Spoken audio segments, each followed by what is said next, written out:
Bonjour Sophia. Bonjour Ben, ça va? Super, et toi? Ça va trop bien aujourd'hui. Déjà, j'ai très hâte de commencer l'épisode d'aujourd'hui, mais avant, il ne faut pas oublier de nous présenter. Tout à fait. Moi je suis Benjamin Bazoge, artisan chocolatier de la fève à la tablette, fondateur de la chocolaterie du Nouveau Monde, et je suis avec Sophia. Bonjour, je m'appelle Sophia Ornelas, moi je suis physicien et dans ce moment je travaille dans la chocolaterie du Nouveau Monde et comme apprenti, je suis en train de me préparer pour être chocolatière. Et aujourd'hui, on va parler un peu sur la base de ce podcast et de tous les process qu'on fait tous les jours. Ça, c'est les process de Bean2Bar et on va les décortiquer étape par étape. Voilà, enfin on rentre dans le cœur du sujet, la partie technique un petit peu, et je suis trop content parce que c'est vraiment ce qui me passionne, quasi pas le plus, mais c'est très important dans ma passion pour le chocolat. Peut-être que plus. Et bon, on a commencé dans les commences alors. Voilà, donc nous en tant qu'artisan chocolatier, on va transformer Bean2Bar, on va transformer les fèves de cacao. Donc on les reçoit la plupart du temps en toile de jute. Donc c'est des grands tissus qu'on connaît tous anciennement. La Poste utilisait aussi ce type de tissu pour le courrier. Et donc là, voilà, ça vient donc des pays producteurs. Aujourd'hui, juste par rapport au conditionnement, il y a quand même plus en plus de sacs qui vont être doublés avec un sac plastique hermétique. Et donc voilà, c'est d'autres enjeux, mais voilà, c'était pour le préciser. Donc ça a aussi peut-être un gage de qualité d'avoir parfois une doublure plastifiée pour protéger les fèves. Okay. Parce que comme le cacao a voyagé à travers, il a fait un long périple jusqu'à ici, c'est toujours un signe de qualité, mais il y a aussi d'autres contraintes. Mais je ne rentrerai pas dans le sujet, on se fera un épisode sur le transport un jour. Du coup, on reçoit nos fèves de cacao donc crues, fermentées, séchées en toile de jute. Et puis là, on va donc la première étape, ça va être le tri en fait des fèves pour voir si on fait un contrôle qualité, voir si tout est parfaitement propre à la torréfaction pour la première étape. Et juste pour faire un peu redire un peu que tu as dit, on les recevait cru, mais c'était fermenté et séché par le producteur. Ouais, ça c'est hyper important, c'est la qualité qu'on attend dans l'environnement Bean2Bar. Et donc moi la première étape pour torréfier mes fèves de cacao, je vais chez des paysans boulangers. Donc ils nous louent le local après la cuisson du pain. Donc j'y vais le lendemain et le four, donc c'est un four à bois espagnol. Avec une solde tournante, enfin, on le verra sur vidéo, vous pouvez aussi aller voir, on a quelques petits clips sur la chaîne de la chocolaterie pour voir à quoi ça ressemble. Et donc voilà, on va se servir de cette chaleur résiduelle de la cuisson du pain, qui est un four au feu de bois, pour nous aller griller notre cacao et puis aussi nos fruits secs. Et donc la première chose que je fais pour griller le cacao, je vais étaler sur des plaques de cuisson mon cacao. Et à ce moment-là, c'est le moment où je vais trier en fait toutes les impuretés. Aussi, je prends un tamis, puis je vais tamiser pour enlever toutes les poussières, etc. Ou les fragments qui se sont cassés pendant le transport. Et l'idée, c'est vraiment d'avoir des belles fèves entières, et puis d'enlever les fèves plates. On peut trouver des petites branches. Parfois, ça peut arriver qu'il y ait un caillou, des choses comme ça. Donc, c'est un moment où on va vraiment être très, très attentionné pour vraiment avoir une super qualité de cacao. Et puis, une fois toutes ces plaques de cuisson et avec le cacao étalé réalisé, je vais enfourner au four à pain. Voilà. Ok. Et oui, c'est important de ne pas oublier que c'est un produit très, très, très naturel et qu'encore si c'était fermenté, ça continue à être séché normalement à l'air libre. C'est un peu l'idéal, il y a autre façon de sécher. Mais justement, ça peut être contaminé normalement par des choses qui ne sont pas trop graves, mais qu'il faut faire attention. Un cajou dans son dent peut être très dangereux. Alors, c'est vraiment une étape très importante. On voit ici les vidéos, c'est génial parce que c'est vraiment très, très artisanal. Ouais. Et beaucoup de manutention aujourd'hui dans notre process où je vais vraiment passer beaucoup de temps à apprendre et porter les choses et les ingrédients, je les manipule plusieurs fois. Et c'est vrai que j'ai pas parlé, c'est le moment aussi où je vais vraiment prendre le temps de goûter les fèves crues. et de pouvoir analyser leur aromatique en cru, aussi s'il y a des défauts comme il peut y avoir des moisissures, des défauts de fermentation. C'est ce moment-là où on va s'éveiller en tant que chocolatier bean to bar à goûter du cru pour vraiment déjà essayer de s'entraîner à percevoir les choses et puis quel profil il a aujourd'hui, puis comment il va virer au fur et à mesure des étapes de transformation. Voir si on en fait quelque chose de plus sympa ou moins. Oui, et connaître la comparaison. Si on ne sait pas d'où on part, on ne va pas savoir vraiment qu'est-ce qu'on a fait. Quelque chose que j'aime bien quand je vois le cacao, c'est justement chercher pour les petites différences qu'on peut avoir dans les graines. Même dans un batch, parfois on a des fèves qui doublent une taille, des fèves qui sont... un peu très collé à la peau, parfois c'est même impossible, bon surtout pour moi, j'ai très mauvaise chance, mais presque impossible. C'est plus dur, les fèves crues fermentées séchées, les fèves crues sont très dures à ouvrir. Après ça dépend, des fois quand c'est bien, il y a des lots, ils sont bien séchés, la peau elle est légèrement croustillante déjà. C'est vrai que là c'est une origine qui a un petit peu d'humidité aussi. Merci. On parle d'une humidité idéale de autour de 8% quand il arrive. Maximum, Maximum. Idéalement moins, parfois jusqu'à 6, mais c'est difficile aussi dans ces pays d'attendre. Et justement, l'intérêt du sac hermétique, c'est que si elles ont très bien été séchées en amont, une fois qu'elles sont dans le sac hermétique après et qu'elles sont protégées de la lumière, parce que sinon ça va faire la condensation. Mais dans ce contexte-là, c'est top parce que tu ouvres le sac et là, tout est croustillant. Et donc là, c'est vrai que les fèves en toile de jute, elles respirent mieux parce que c'est pas imperméable. Mais par contre, il y a des risques de recharger un petit peu en humidité. Donc ça aussi, en fait, il y a une qualité qu'on attend depuis le départ du transport, mais aussi au long du transport, il peut y avoir des aléas qui font que les fèves, elles ont pris le chaud, elles ont pris l'humidité, le froid, et donc il y a toujours un regard à avoir quand on reçoit. Et je vous demandais si tu sais comment ils ont été transportés, ces fèves crues. Celle-ci, c'est par porte-conteneur. Donc en conteneur. Et justement, ça c'est très important parce que ça peut être très différent d'un transport d'une semaine, peut-être en avion, ou 3 mois en un bateau à voile, 1 mois dans un bateau normal. Exactement. Alors oui, c'est un long processus où beaucoup de choses peuvent changer pour les fèves. Et maintenant, on va faire une petite dégustation des fèves crues pour pouvoir les comparer après avec les fèves torréfiées. Et donc là, c'est vrai qu'on essaie de dépelliculer. Et celle-là n'est pas simple non plus. Ça y est, j'ai à peu près l'ensemble. Donc il y a des gens qui croquent la fève entière, on peut. C'est des fibres en plus. Et puis il y a aussi de l'aromatique finalement autour de la peau. Il y a toutes ces saveurs de sucre qui a fermenté, séché. Donc ça a un goût aussi particulier, les écorces, quoi.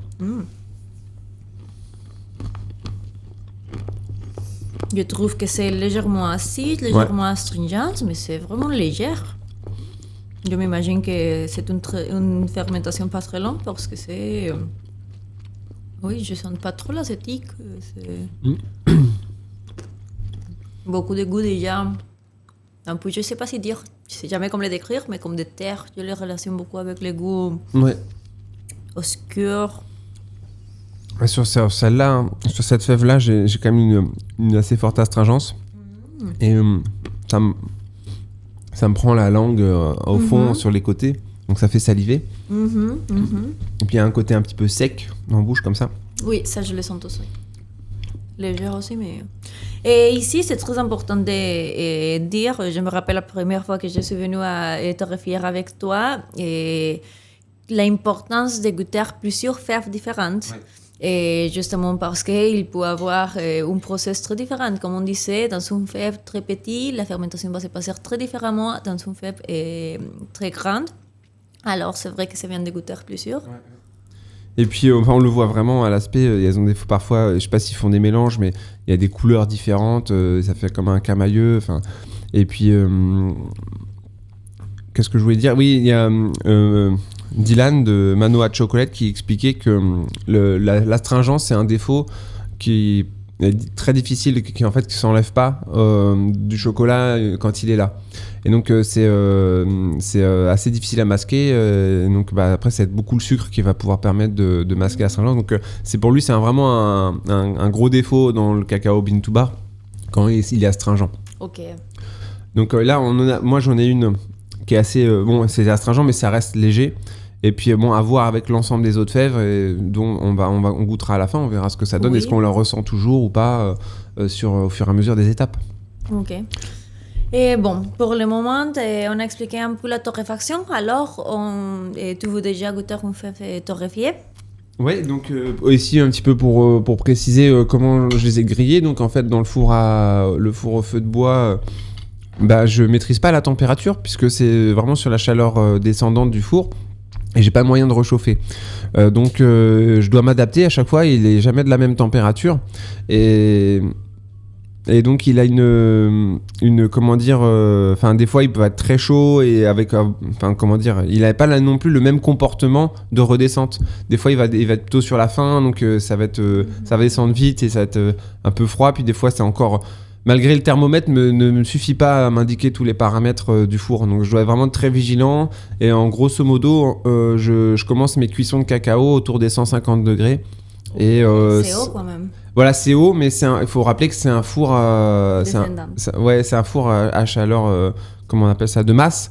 Et donc c'est une chaleur qui est radiante, qui est très douce et qui diffuse vraiment très bien uniformément dans le produit sa chaleur.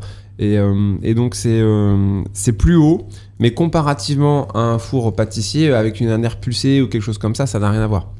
Donc c'est pour ça que je peux me permettre qu'au début, c'est vrai qu'on dit en bean to bar, voilà, tu vas griller à 110, 120, 130 maximum, pas trop longtemps. Fours, voilà. Mais c'est des fours ventilés ou des torréfacteurs avec un air pulsé. Là, on est sur une autre dynamique et donc ça a changé les donnes. Parce qu'au début, j'ai fait comme ça et puis je trouvais que c'était pas grillé pas en assez. fait. Quoi, oui, si tu commences à 120, à la fin, ça va être déjà 100 degrés, peut-être pas assez. Voilà. Et après, ça fait un autre type de torréfaction. C'est là où je veux en venir, c'est qu'en fait, là, on peut vraiment... moi, je maîtrise pas grand-chose avec ce four, comparativement à un outil où on a des réglages. Mais voilà, on pourrait imaginer cuire à 100 degrés, mais pas une demi-heure, mais 1 heure, et avoir un autre résultat. Et déjà ici, c'est important, comme tu dis, il y a d'autres chocolatières qui font la torréfaction d'une façon très différente. Alors déjà, tu peux utiliser un four pâtissier. À Mexique, on utilise les fours qu'on a à la maison avec un comal. C'est quelque chose que je trouve génial parce que vraiment, on parle tout le temps de les façons industrielles, mais tous ces process peuvent se faire d'une façon à la maison. Et aussi, il y a des chocolatières qui utilisent des fours pour les cafés, pour torréfier les cacao. Alors déjà, il y a plusieurs façons différentes et ça va donner aussi un résultat différent. Ouais, chaque appareil va avoir un résultat différent. Et donc, on est déjà dans un élément de démarcation entre deux chocolatiers. C'est clair. Et nous, le jour où on va changer de matériel, pour pouvoir être... Parce que là, justement, pour le moment, j'emprunte du matériel, on arrive un petit peu à saturation vis-à-vis des possibilités, etc. Donc, notre objectif, c'est de nous équiper. Et ça va forcément changer, en fait, notre produit parce qu'on n'aura pas le même équipement. Et ça, c'est quelque chose qu'on doit assumer. Malheureusement, pour ceux qui aimaient ce qu'on faisait, ça sera différent. J'espère mieux, c'est l'objectif. Mais... Voilà, donc là, t'as goûté, toi, la fève torréfiée ? Ah non, je veux voir si j'arrive à les casser. Déjà, on voit que c'est beaucoup plus facile de les casser et de sortir les écorces. Ça croustille vraiment. Alors maintenant, je vais goûter. Donc ça, voilà, c'est un des intérêts de la torréfaction. Donc en fait, pourquoi on torréfie des fèves de cacao ? On va changer les arômes. Puisque en fait, là, c'est une réaction de Maillard où on va avoir les sucres qui vont cuire avec les protéines, etc. Et donc, on va avoir des nouvelles structures moléculaires qui vont développer des arômes plus gourmands, justement, qui vont se rapprocher du goût chocolat qu'on connaît. Et puis, on va également enlever des acides acétiques qui ont été accumulés pendant la fermentation. Donc, ça va enlever de l'acidité. Donc, c'est assez intéressant puisqu'on va avoir quelque chose de plus doux, moins brut, moins vif.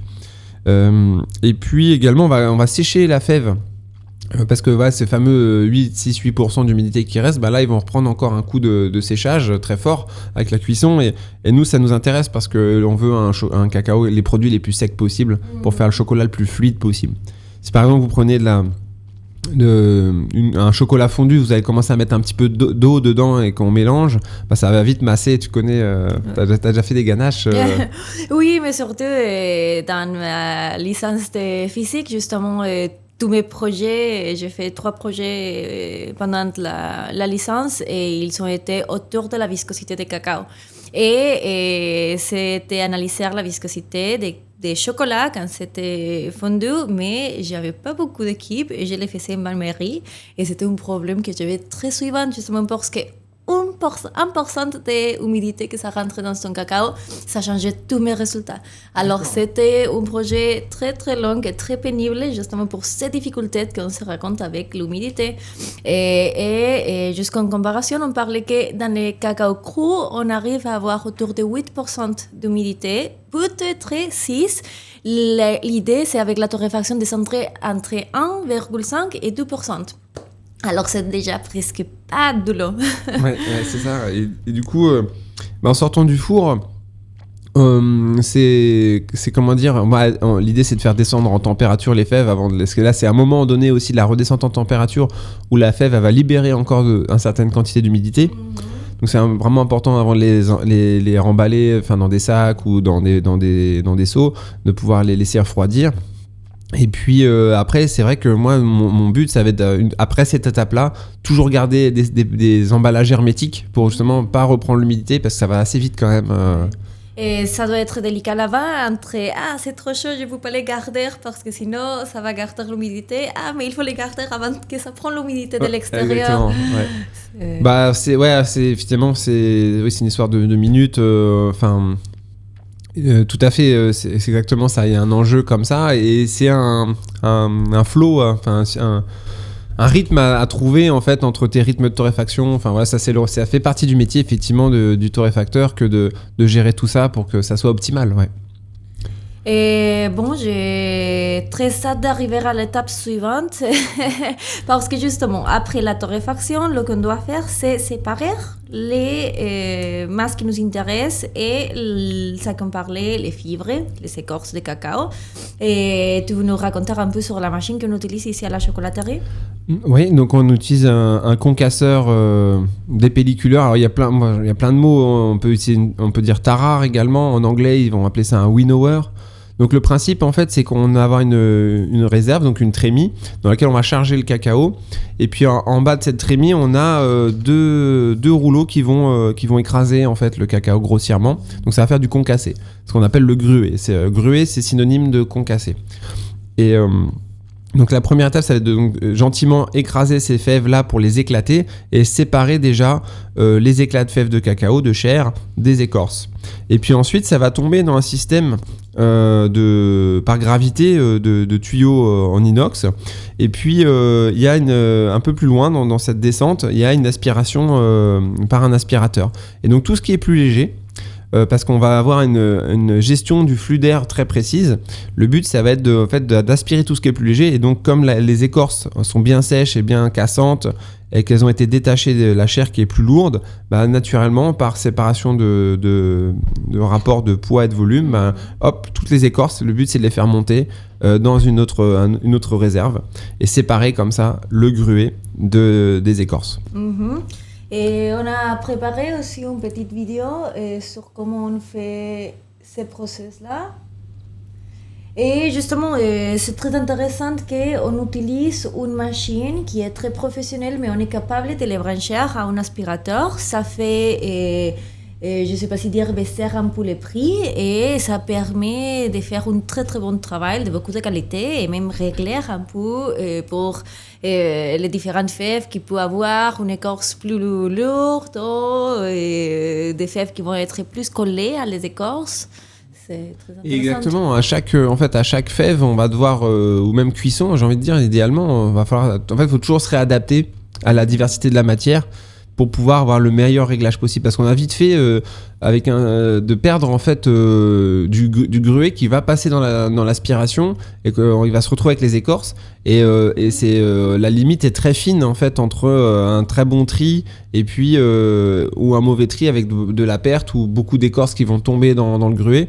Donc ce qu'on fait, c'est qu'on va tamiser nous derrière le gruet pour récupérer tous les gros morceaux d'écorce qui n'ont pas été bien aspirés. Et là, on va faire un second réglage où on va pouvoir les repasser dans notre machine. Donc, il y a quand même pas mal de travail qu'on fait encore manuellement à notre échelle. Et donc, l'idée, c'est de réussir maintenant, pour l'avenir, pour nous en tout cas, de un peu commencer à automatiser des processus pour éviter toutes ces manipulations parce que c'est vraiment beaucoup d'énergie chaque jour, quoi.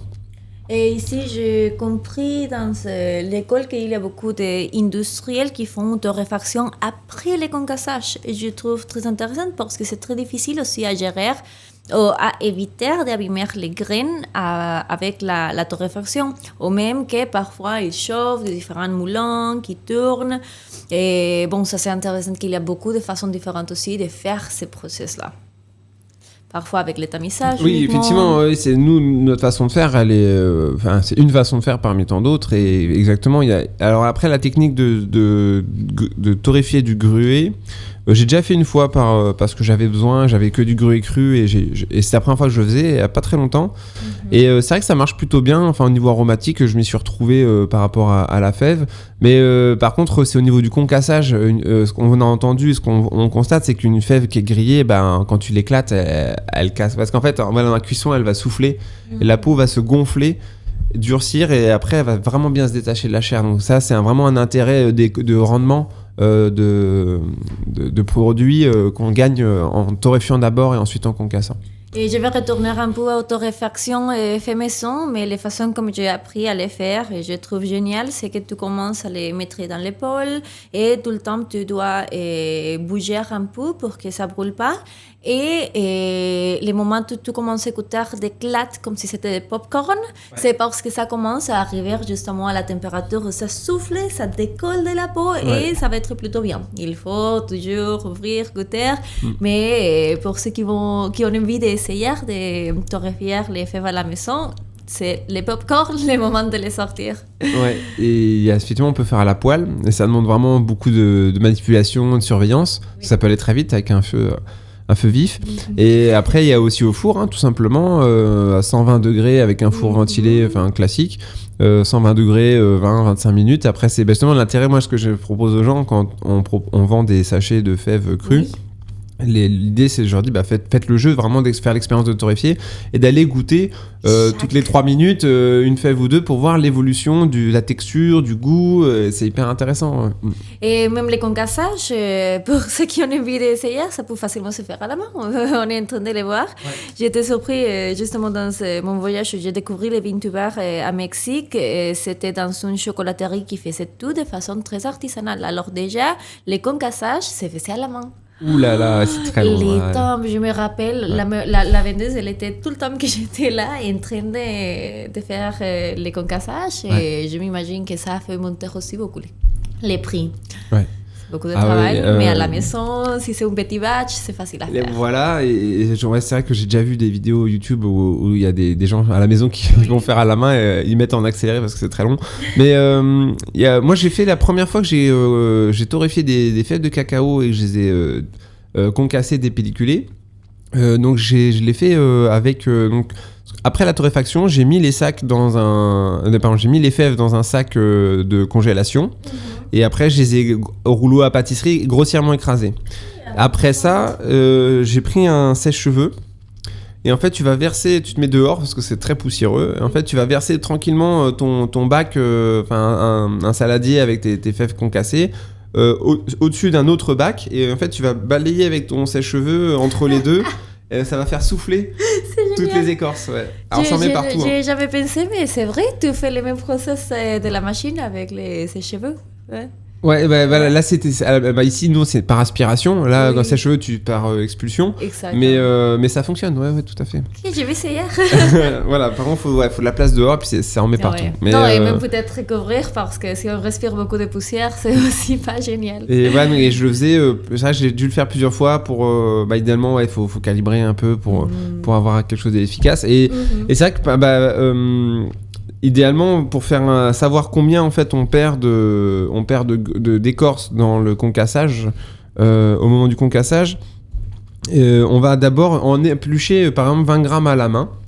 Et on va peser, c'est ce qu'on a fait, je fais un petit teaser sur la vidéo qu'on va publier après celle-ci, donc une interview de Bhavani qui est le fondateur de la fabricant de machines DCM, donc c'est des fabricants américains de machines pour le Bean to Bar. Et donc ils sont venus nous rencontrer et on a fait une petite interview que vous aurez au prochain épisode. Attention, c'est en anglais mais on va mettre les sous-titres en français. Super. Et du coup, ce qu'on a fait comme test, c'est on a pris 20 grammes de fèves, on les a décortiquées à la main pour vraiment avoir une perfection du décortiquage et savoir exactement ce type de fève-là, elle a tant d'écorce en poids, elle a tant de chair en poids. Et ensuite, on va faire le test dans la machine. Et on verra combien la machine elle a un taux de perte en fait. Et voilà, donc ça c'est un peu une référence de base. Et c'est vrai qu'il y a beaucoup de tests à faire sur ce type de machine pour trouver les bons réglages. Et quand tu les fais avec la machine, tu fais quoi? 200 grammes? Tu fais 1 kilo? Comment c'est? On fait, moi je fais, quand je reviens de Toref, ouais, je fais toute la Toref et on est sur 30-40 kilos. Ok, ouais. Oui, c'est vraiment pour voir le poids de l'écorce. Parce que j'ai vu que ça peut beaucoup varier. Ça peut représenter entre 10 et 14% de la fève. Ah oui, en proportion, pardon, Exactement. excuse-moi, en proportion, on était, ouais, c'est ça, entre 10 et 15, ouais. Mais c'est quand même souvent plus 15 que... Enfin, nous, les deux tests qu'on avait fait, c'était quand même plus 15 que 10. Et puis, ça change vraiment d'une fève à une autre, quoi.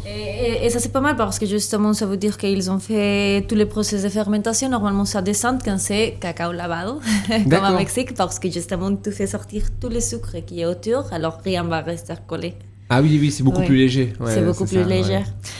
Et ok, super intéressante. Alors, moi, j'ai très hâte de goûter la tisane. D'accord, mais moi, juste avant, c'est... qu'est-ce qu'on ressent ? Je te redemande, parce qu'on n'a pas... donc, on a goûté cru, et là, donc, on a les fèves torréfiées, donc on a transformé en gruet. On n'a plus les écorces, donc là, on goûte le gruet, et savoir quel goût a ce fameux gruet, en fait, par rapport au cru. Déjà, un peu les arômes. Déjà, c'est très forte... Même avant goûter, je sens même un petit peu de floral, je dirais.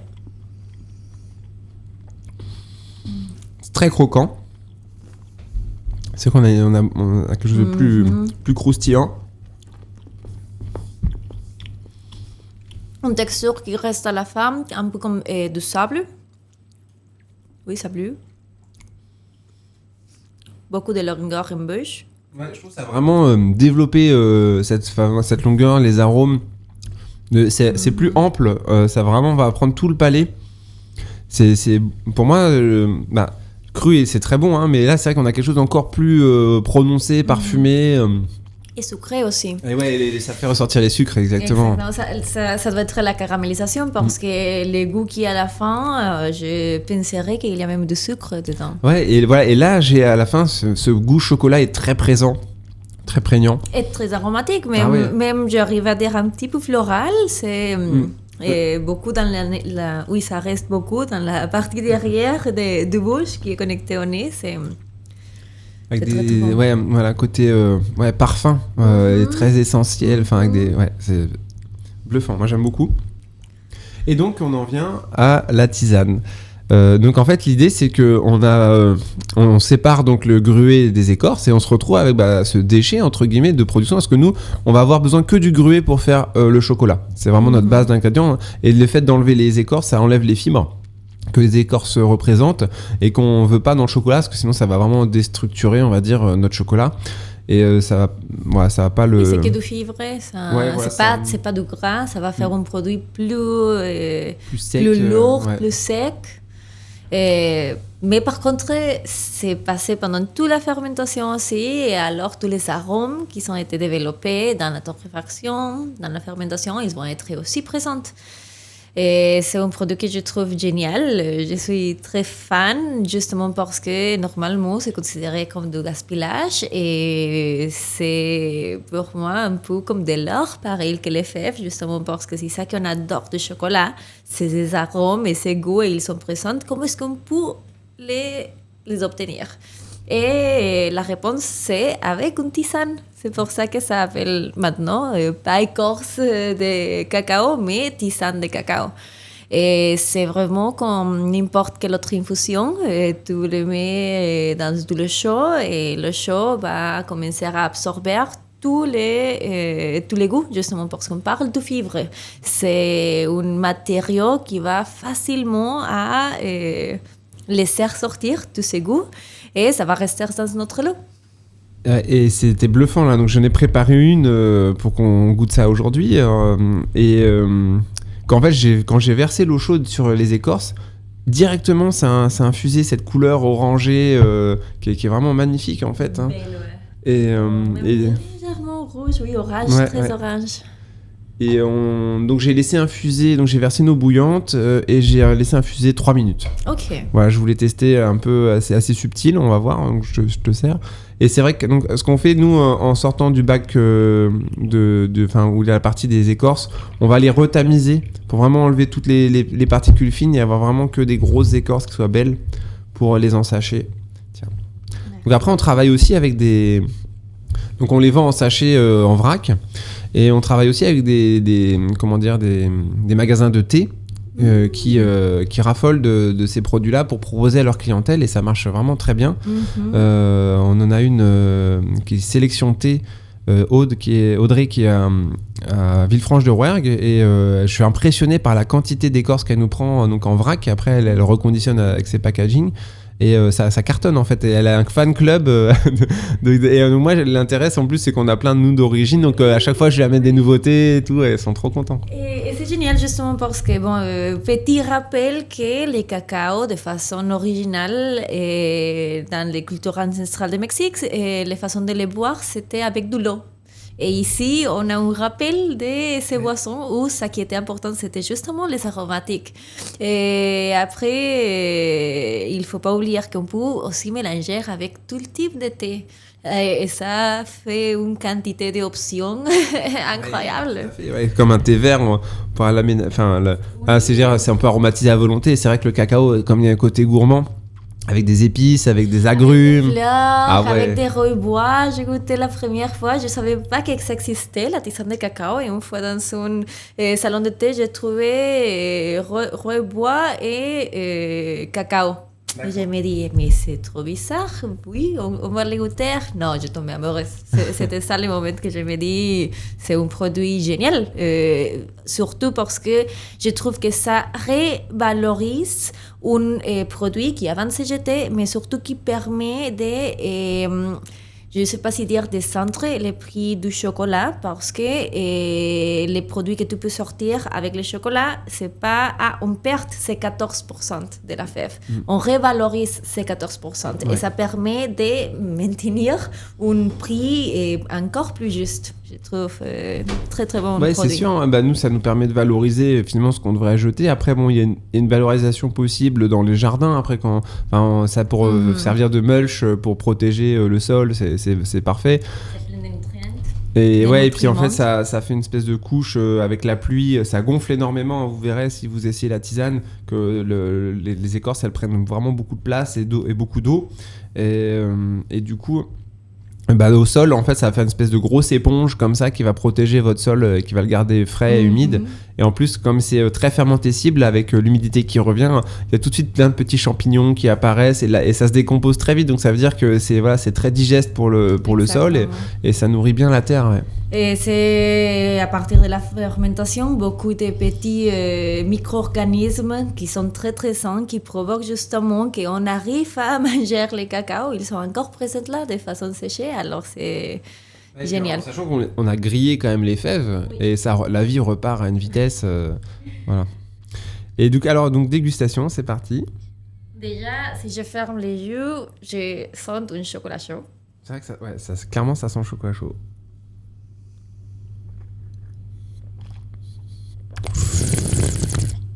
Alors, comme un œnologue. Pour apporter un peu de son.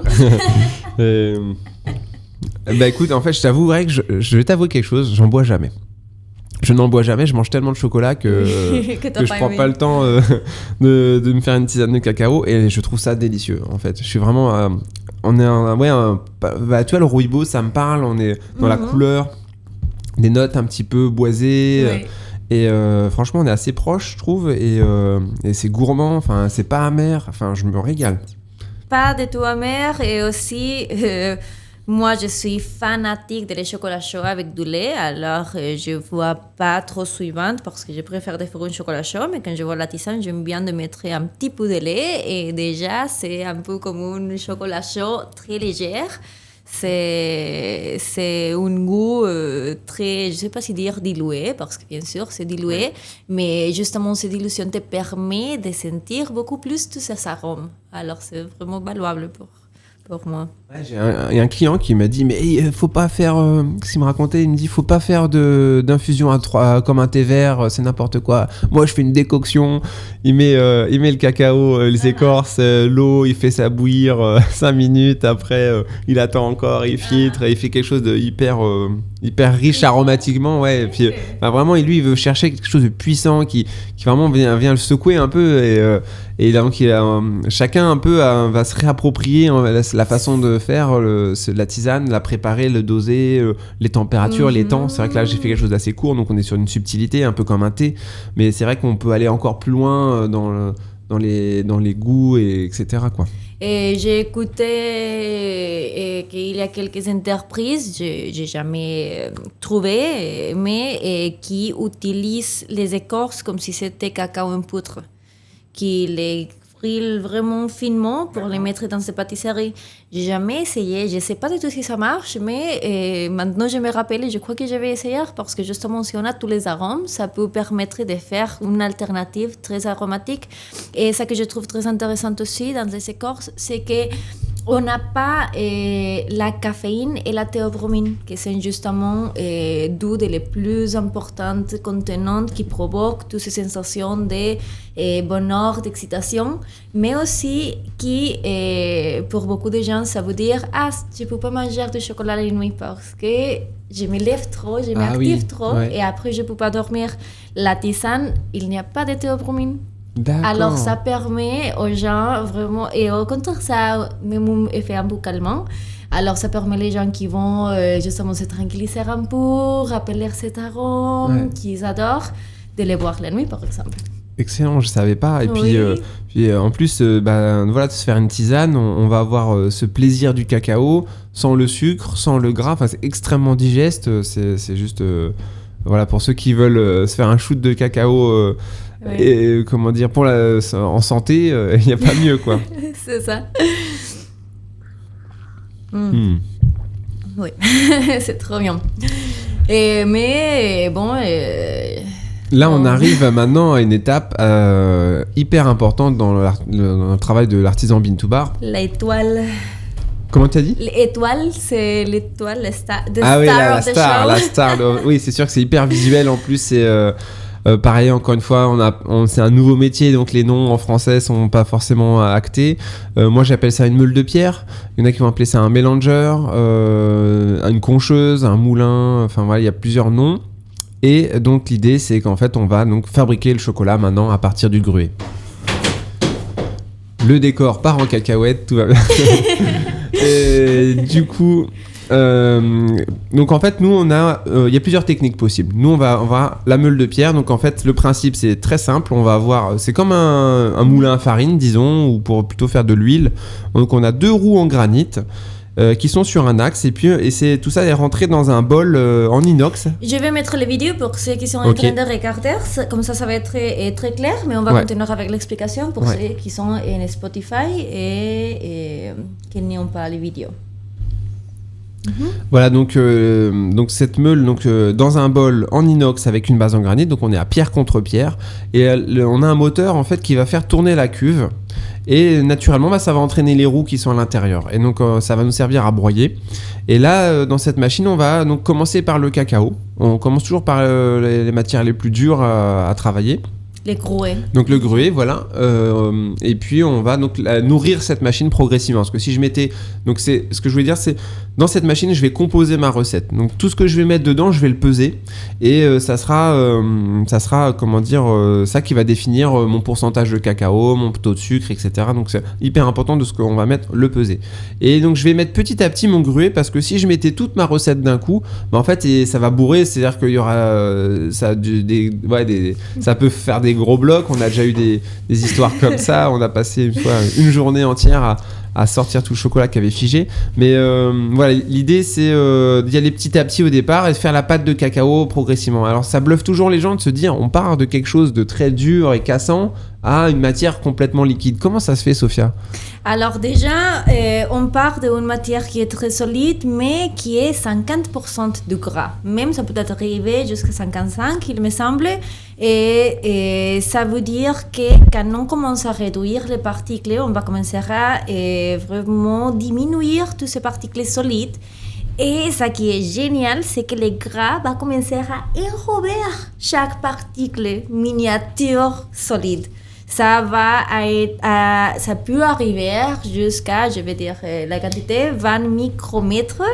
Et cette quantité est importante. Pourquoi ? Parce que c'est imperceptible par la langue humaine. Alors, ça veut dire que quand on va goûter, c'est comme si c'était que du liquide ou que du gras. Et c'est un process, ici, c'est ça que j'ai décrit, c'est le process uniquement de comment on arrive à liquidifier les grues. Mais justement, après, on va voir cette étape de rajout d'autres ingrédients. Donc, le gruet donc, va se liquéfier grâce au gras, qui va fondre aussi, parce qu'il y a aussi cette particularité d'être dur à froid, et puis par la friction de la meule, ça va tiédir. Nous, on travaille à froid, on est en dessous de 43 degrés.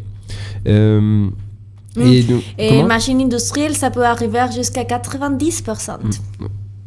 90 degrés Celsius, oui, 10 degrés. Ouais, j'ai visité une petite usine de chocolat, donc à échelle quasi industrielle. Et effectivement, il disait qu'il conchait le chocolat à 70 degrés pendant 8 heures, je crois. Donc c'est très haut, très fort, et en plus ils vont malaxer ça assez violemment. Et du coup, pour moi c'est une raison pour laquelle ils perdent aussi des arômes, parce que nous justement, en travaillant en basse température, ok, c'est plus long, mais on va pouvoir vraiment préserver des arômes subtils et les retransmettre. Et on va à travailler à température très basse justement parce que tous ces arômes, on arrive à les sentir parce qu'ils sont particules qui peuvent s'évaporer. Si ça ne pourrait pas s'évaporer, on n'aurait pas la chance de respirer et d'aspirer tous ces arômes. Alors, si on monte la température, on va directement évaporer. Et oui, la chocolaterie va sentir très bon. Mais par contre, dans les produits finaux, la personne ne va pas sentir beaucoup plus. J'avais jamais fait ce parallèle de en fait, ok, ça sent très bon, ça veut dire que les arômes ils sont en train de se barrer au final. Oui, un peu. C'est ça. Ça sent bon, mais pas trop non plus. On en garde dans le chocolat, quoi. Bon, si le 4e jour ça sent plus, il y a un problème. Ouais. Et voilà, donc la première journée, on va dire, parce que ça prend du temps quand même de réduire cette matière, justement. Alors, on n'a pas dès la première journée les 20 microns, mais ça va se faire sur la fin plutôt. Mais la première journée, on va vraiment réduire la matière pour vraiment avoir une pâte qui soit un peu brute, mais qui va faire pâte de cacao. Et ensuite, là, c'est à nous de jouer en tant que chocolatier, en fait, de créer notre recette. Et donc, moi, par exemple, le noir de base, c'est un 77%. Je voulais faire quelque chose de pas trop sucré. On est aussi avec un sucre panela, qui est un sucre complet de canne. Mais l'idée, c'était d'avoir un noir qui vient un peu chercher les gens quand même dans ok, on peut manger le chocolat moins sucré, ça va quand même être très, très plaisant, très bon. Et les aromatiques, et les tirer un peu vers le haut de ok, on peut manger moins de sucre et ça se passe bien, quoi. Donc on a ça qu'on n'a pas en dessous de 77%. Mais on n'a pas tellement. Je m'attendais à peut-être plus de levée de bouclier de la part des clients. Non, on veut moins, etc. Mais en fait, pourquoi ? Tu as vu la dégustation ? Comment ça se passe quand tu fais goûter ? Non, déjà, je véhicule la situation d'une personne qui est venue à me dire je suis à la recherche d'une tablette pour quelqu'un d'autre qui m'a demandé une tablette entre 60 et 70% et noir. Qu'est-ce que vous avez comme tablette ? Et j'ai dit, on n'a rien qui rentre dans votre expectative, dans votre critère, mais vas-y, goûte. Ah non, mais c'est pour une autre personne, non, mais de toute façon, comme ça, vous pouvez voir que c'est pas très amer. Elle a goûté, oui, je prends. Okay, direct. Et justement, c'est un découvrement qui nous permet, c'est la dégustation qui nous permet de faire les gens découvrir que ça peut être amer, non, ça peut être plus intense en cacao, sans être amer. Super, du coup c'est ça, le jeu est plutôt réussi, on y arrive. Et donc voilà, donc la première journée on a mis le cacao, le deuxième jour on va mettre le sucre qui est lui assez sec, croustillant avec des grosses particules aussi, donc il va avoir besoin d'être raffiné.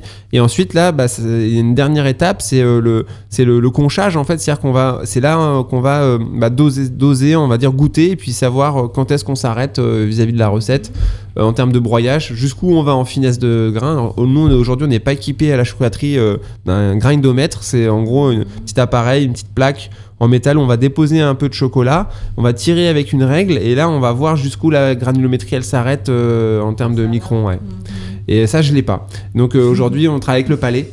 Donc quand je goûte le chocolat pour savoir s'il est bon, en fait je vais le masser sur mon palais avec ma langue et aller essayer de sentir justement la granulométrie. Comme ça, et ça marche plutôt bien, voilà. Et qu'on les sent très bien déjà avec les grues, quand on commence à les manger, comme ça reste très sableux. Alors déjà, dans les moments qu'on ne sent pas du tout le sable, pas du tout des restes solides, c'est le bon moment. C'est une bonne façon de les juger au final. Tout à fait. Et donc à la fin, on va ajouter un petit peu de beurre de cacao pour le 77. On est à hauteur de 5% pour amener un peu de fluidité. Et qui va nous permettre après d'avoir plus de facilité au travail de notre chocolat. Ouais, c'est vraiment c'est plutôt pour des raisons techniques, il faut l'avouer. Mais voilà, en sachant qu'en comparativement, on a des industriels ou même des artisans bean to bar, mais c'est assez rare, qui vont monter jusqu'à 20% de beurre de cacao. Et alors le problème du beurre de cacao, on l'a déjà dit, mais ça dilue les arômes, quoi. Donc, le but c'est d'en mettre pour nous le moins possible. Et bon, quelque chose d'autre que je voulais dire un peu sur cette thématique encore, c'est les façons comme ça se fait, ça se faisait traditionnellement. Et à Mexique, ça qui s'utilise pour les broyages, et c'est normalement séparé, les broyages et les conchages. Et dans ce moment, on va parler un peu plus sur les conchages. Mais c'est avec des moulins de maïs. Les moulins de maïs vont être très proches aux moulins de café. Alors, on peut s'imaginer déjà un petit moulin avec un petit pôle qui tourne. Mais la différence, c'est qu'il n'y a pas de truc pour que les cafés en poudre sortent. Le maïs, ça va être très pâteuse. Alors, c'est une plaque, complètement plat, qui est très collée à les moulins. Et ça fait la pâte est très forcé à sortir et on passe les courées de cacao dedans parce que avec ces forces qu'on commence à appliquer, ça va commencer à chauffer justement les gras et ça va commencer à obliger les grues à s'échauffer et à réduire ces particules. Et il faut le passer plusieurs fois et après faire un conchage. Mais justement, les machines de conchage, de façon traditionnelle, ils sont des machines très très chères et à Mexique, ils sont pas très souvent présentes. Alors, à Mexique, la façon comme on les mange, c'est juste avec les broyages. Alors déjà, si on a une bonne fève, une bonne fermentation et un bon broyage, on utilise normalement pas les conchages. Et on arrive à avoir une tablette de chocolat qui est très très dure, parfois difficile à casser et qui est pleine de cristal de sucre complètement entière. Mais pour moi, ça c'est quelqu'un des meilleurs chocolats, justement parce que quand je les mange, je commence à sentir les croustillances de les grues et les croquantes du sucre. C'est un produit complètement différent. Ouais. Et je ne veux pas dire « Ah, je préfère le chocolat comme ça » ou « Je préfère le chocolat juste broyé » parce qu'ils sont tellement différents, mais les jus de texture, c'est incroyable. Ouais. Et même fondu, quand c'est juste broyé, avoir ces matières fondantes délicieuses avec les petits morceaux de grues qui sont un peu comme des sachets d'explosion de goût, c'est tellement bon. Je recommande beaucoup à essayer, même avec les sucres, les petits éclats quand tu manges dedans, c'est très très bien. Ouais, surtout à la panela, on a fait une fois un non conché. Donc du coup, moi j'appelle ça un chocolat non conché. Mm-hmm. Et c'est vrai que c'est un jeu de texture. Il se passe quelque chose en fait. C'est moins linéaire qu'un chocolat soyeux. Et c'est pas grave pour nous que ça soit très très dur parce que normalement on les consomme comme chocolat chaud. Alors on les fait fondre. Mais c'est quelque chose que je crois qu'on fait tout le monde au Mexique. Ah, j'ai envie de chocolat, je prends le chocolat pour le chocolat chaud et je craque dedans. Et j'ai ramené une petite image sur comment c'était originellement. Déjà, Lindt, il était une chocolatière qui est devenue très, très, très fameuse, justement parce que c'est lui qui a développé ces machines. Et c'était les commences de 1900, je n'ai pas la date, il faut que je la cherche. Et juste pour rappeler un petit peu, qu'est-ce que le conchage? Donc en fait, c'est après l'étape du broyage, ça va être l'étape d'oxygénation et de malaxage, on va dire, du chocolat. Qui va lui permettre de continuer d'enlever des acides acétiques, les derniers qui sont présents. Donc ça va vraiment arrondir les angles et donner une onctuosité, et même au niveau du goût, une gourmandise supplémentaire au chocolat. Et c'est vrai que c'est Lindt qui a créé ce principe. Et, il y a 100 ans, peut-être plus. Et je suis allé en Allemagne, j'ai visité un musée Lindt, et ils nous montraient tout ça. Mais bon, je me souviens plus trop, c'est longtemps. Je me souviens juste des petits napolitains ultra fondants. Justement, ils ont une texture assez dingue. Et donc voilà, ça c'est vrai que c'est des machines, à l'époque c'était un bras mécanique en fait. Simplement, en gros il y avait une cuve qui chauffait le chocolat pour le maintenir fondu, et après il y avait un bras qui était articulé pour malaxer le chocolat en va-et-vient comme ça pendant 1, 2, 3 jours. Alors aujourd'hui justement ils ont développé des techniques pour aller beaucoup plus vite. Ce sont des moulins qui sont branchés un avec un autre, et justement l'idée c'est d'arriver à cet enrobage de matières solides. On ne voit pas ici, mais c'est un cylindre. Alors, vraiment, ils ont pris les mêmes principes aujourd'hui et les faire en étage. Mais si on analyse notre machine, on a un peu les mêmes principes aussi. On a des gros cylindres, peut-être très fins, mais qui font aussi ces mouvements. Ah oui, on a un brassage. Et je trouve que c'est un grand avantage. Et on parlera, on le verra avec Babani dans l'interview, mais justement, c'est incroyable que maintenant, on arrive à faire ces 2 étapes qui, pendant 150 ans, c'était des étapes séparées. Maintenant, on arrive à les faire dans une seule machine. Ouais. Elle nous rend bien service, cette meule de pierre, parce que justement, à la fois, elle broie et en même temps, elle va concher. Et donc, nous, c'est vrai que c'est un processus qui va nous durer à peu près, selon la taille, entre 2 et 4 jours de broyage. Et ce qui est marrant, j'ai l'impression, dans l'association Bean2Bar France, en discutant avec les collègues, c'est que au départ, quand je suis arrivé dans l'asso il y a 2 ans et demi, on était j'entendais beaucoup, on a conché 24 heures, 36 heures, et puis aujourd'hui, j'ai l'impression que tout le monde a un peu augmenté le temps pour se rendre compte que, on a plus de soyeux, on a quelque chose de plus fin, en mettant du temps, et en discutant maintenant, c'est plutôt du 3-4 jours, effectivement, que chacun... et donc, naturellement, on est tous allés vers ça, j'ai l'impression. Et aussi, comme on disait, dans ces machines, parce que tu as beaucoup de cylindres qui font beaucoup de friction, tu arrives très rapidement à des températures très hautes. Alors, si tu veux que les arômes ne partent pas, il faut les faire très, très cœur. Dans les moments comme, je m'imagine, font en général les Bean2Bar, c'est bas température. Alors, évidemment, le plus bas qu'il est la température, le plus longtemps que tu vas devoir les concher. Mais ici, c'est important de dire que normalement, les rajouts de sucre et de lait, et si c'est le cas, et des arômes, ça se fait pendant le conchage. Et surtout, on fait beaucoup d'attention à que la vanille soit la dernière chose qu'on met. Ça, on le met, par exemple, pour le chocolat blanc. Mais c'est important que ce soit la dernière parce que c'est aromatique et la vanille s'évapore très, très, très facilement. Et justement, si on ne met pas trop d'attention, toute la vanille qu'on met, toute la matière qu'on met, ça va être jeté dans l'air. Mais alors, bon, c'est comme ça. Et c'est tout à fait ce que je voulais dire par rapport... alors, le sucre, il mettait dans... Attends, je n'ai pas compris.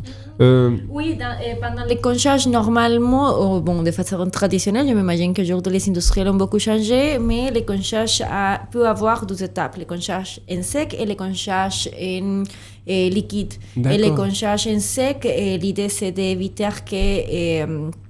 c'est de forcer à toutes les particules de grouiller, de diminuer, mais ça chauffe très très rapidement parce que c'est plein de solides, presque 50% de solides. Et quand ça commence à monter à une température très haute, tu verses les beurre de cacao pour faire descendre cette température. Et avec le liquide, comme il y a tout un mouvement qui va aller un peu plus, je ne sais pas si dire lentement, l'idée c'est de ne pas arriver à monter à une quantité assez haute comme dans les conchages solides. D'accord. Ouais. Alors, avant, ça s'est séparé dans 2 étapes. On ne sépare pas du tout. On fait broyage conchage, une seule machine, bam, plus longtemps, oui. Ouais.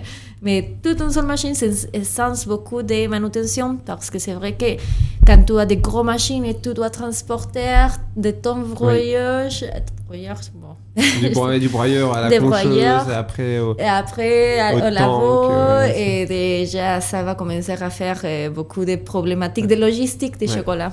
Bah ça après, les industriels, eux, c'est des systèmes de pompes, hein, ils ont mais c'est dingue parce qu'en fait ils ont des pompes avec des tuyaux réchauffés, avec une isolation chauffante pour que tout soit bien chaud, que le chocolat puisse passer comme ça d'une machine à une autre.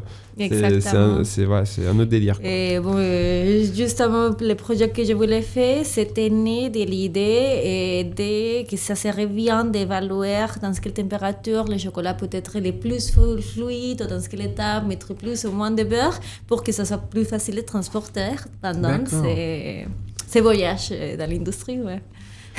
Et puis du coup, en sortant de la meule de pierre, on va filtrer le chocolat pour vraiment avoir aucune particule ou un morceau de gruau qui est resté coincé quelque part, et avoir vraiment quelque chose de propre.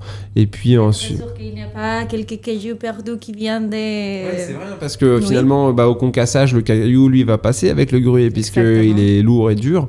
Et puis ensuite, dans la meule, effectivement, il peut se coincer quelque part. Et donc, voilà, c'est un produit sec qu'on a grillé, etc. Au niveau hygiène, il y a vraiment très peu de risques. Mais par contre, effectivement, c'est bien de pouvoir... Oui, c'est une étape hyper importante. Ouais. Et il y a aussi un petit élément de la fève, ça s'appelle le germe, qui, lui, a une dureté plus importante que le reste. Et souvent, c'est ça qu'on va retrouver dans la meule, qui lui peut être un peu à toute épreuve et on va retrouver à la fin. Je crois que ça ne va pas se voir, mais je vais faire un essai de le montrer au caméra.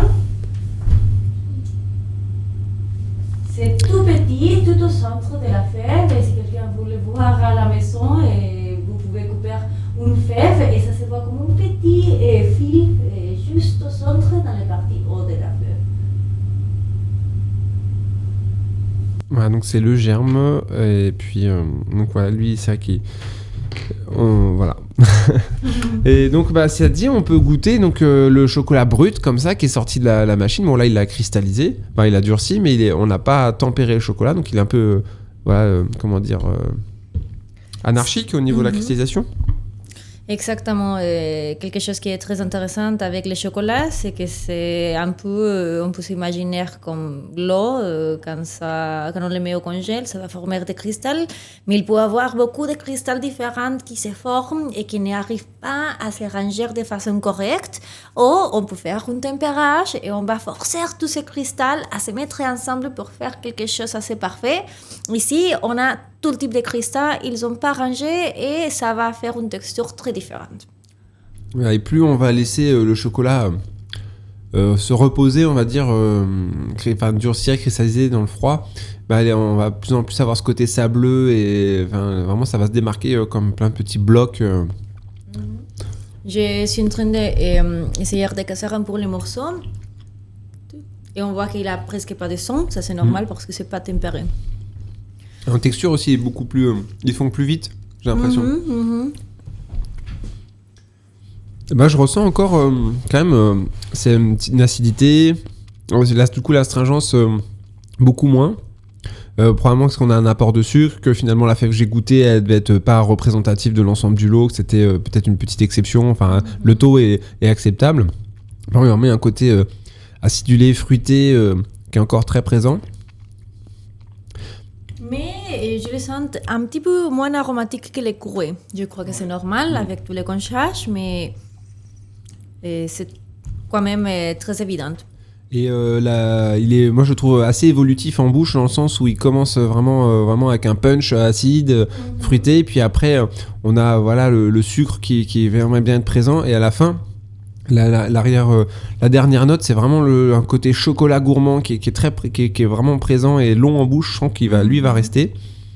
Et pour moi, tu vois, j'ai envie de te dire, je trouve trop frais, parce qu'on a dû le faire il y a pas longtemps là, celui-ci, et il a encore justement une espèce de vivacité très très forte que qui est comment dire, c'est une belle expérience, mais j'en ai goûté un qu'on avait fait il y a un an d'un autre lot, même pas un an, c'était quelques mois plus en amont, et déjà en termes de goût, il avait cette acidité, c'était un peu calmé. Et la note de fond, elle s'était renforcée en fait. Okay. Parce qu'en fait, le chocolat il continue d'évoluer aromatiquement. Et c'est ça qui est hyper intéressant. Et on pourrait presque on va y arriver un jour à réussir à faire vieillir des chocolats dans le bon sens du terme, un peu comme un bon vin. Exactement. Et donc ça, c'est un peu ce qu'on appelle la maturation en fait. C'est vraiment une étape du chocolat où sa vie, il continue d'évoluer aromatiquement.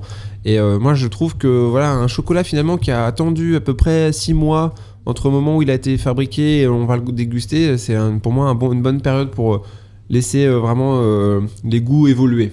Ok, c'est très intéressant. Je vais apprendre plus d'attention aussi quand le chocolat a été fait pour pouvoir arriver à trouver ces petites différences. Mais oui, tu as raison, c'est encore un peu acide, mais j'aime bien ces punch que ça donne. Je crois qu'on a beaucoup parlé, alors on ne va pas trop se mettre dans cet épisode sur les côtés laboratoire, mais on fera un autre épisode pour parler un peu sur les tempérages, le moulage, et comment on arrive à faire tous les produits de chocolat qu'on connaît plus couramment. Et j'espère que vous avez bien aimé cet épisode. Et bon, merci beaucoup. Merci, ouais. Et puis donc vous pouvez nous retrouver sur YouTube, Spotify. Tu m'avais dit également Deezer. Et puis on est aussi sur Apple Music, ça y est. On est Apple Podcast. Apple Podcast, pardon. Et puis on est également sur Instagram avec le podcast. TikTok. Et je crois que je vais publier toutes les vidéos qu'on a regardées, soit dans Radio Vintubar, TikTok ou Instagram. Super, donc voilà, vous nous retrouvez un peu partout. Et l'idée, c'est vrai que si vous pouvez nous soutenir avec un petit like, un petit commentaire, ça me fera super plaisir. Subscription sur YouTube. Voilà, un encouragement dans notre projet. Et on est en tout cas ravis. Moi, je suis très content chaque épisode d'être là avec toi, Sophia, et de retracer toute cette passion qu'on a pour le cacao et le chocolat. Et on a encore plein de sujets, dont le prochain sera donc la partie labo. Bon, tu l'as dit, mais je redis, voilà. Et on s'est retrouvé peut-être un invité pour cet épisode-là, on se redira ça. Oui, et aussi, ne perds pas les prochains épisodes, ça c'est l'interview avec Bhavani, où on parlera beaucoup plus sur toutes ces machines qu'on a légèrement regardées aujourd'hui. Et ça va être vraiment génial. On a eu la très bonne opportunité de qu'il est venu ici à la chocolaterie. Et alors, on est très contente, et surtout pour tous les gens qui vont essayer les Vintubar, tous les chocolatiers qui ont envie de savoir comment ça se fait ou qui ont envie de changer les méthodes, les façons de faire actuelles. Et vous ne pouvez pas les perdre. Oui, en plus, j'en profite vraiment pour préciser que dans cette vidéo, il nous livre quand même des informations très intéressantes. Notamment, j'en ai reparlé avec quelqu'un d'autre, une collègue, notamment le réglage de la meule de pierre. Il explique comment bien régler, et ça, c'est hyper important parce que j'en ai fait des frais. Donc ça, il revient dessus, et puis il a aussi des petites anecdotes croustillantes sur l'histoire de la meule de pierre, etc. Donc c'est vraiment une interview à ne pas rater, et voilà. Merci beaucoup, à bientôt. N'oubliez pas que vous pouvez nous envoyer des questions de chocolat ou n'importe quoi sur radiovintubar@gmail.com, et pour nous suivre dans tous les réseaux sociaux, c'est @radiovintubar, @SophieHorn, SOFIORN. Et pour suivre la chocolaterie, c'est @chocolaterie du Nouveau Monde. Et merci beaucoup. À la prochaine.